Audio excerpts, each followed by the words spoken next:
Nandito tayo guys sa Baybay Liti guys, no? Wow! Ang layo ng biyahe natin guys kasi San Isidro pa tayo pumunta dito na Baybay Liti. Ito guys, no, yung farm dito, no? No? Yung farm. Parang ito, rest house ni Sir, no?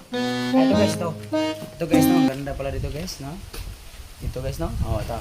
Sundin niyo ako guys, no, tong ito guys, no?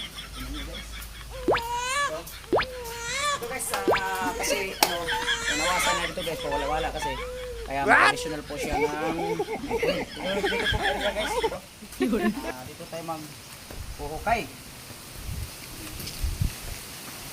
Dito tayo maghuhukay guys, no?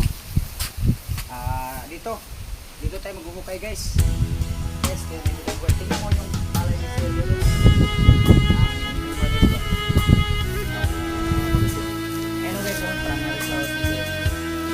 Pan.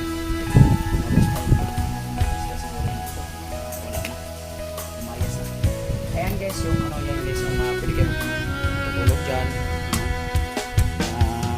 Malapit lang to sa diversion guys, no, sa Baybay Liti. Malapit dito po sa Kaimpa. Kaimpa. Ay, pakita ko sa inyo yung ilog. Yan guys, pakita ko sa inyo. Yan guys. Yan. Ito po yun ang ilog guys, no? Yan. Ano yan guys, si Umuy. Guys, oh. Yan guys, andin yung palayan guys. Andin yun guys, yung rest house. No, yung rest house guys, no? Farm pala to ni Sir guys. Tapos dyan tayo banda magbubutas para po sa additional water source. Ando guys, yung kubo guys, oh. Sa kanya yan guys, dyan guys, no? Andin yun dito guys, no? Napakaganda dito guys.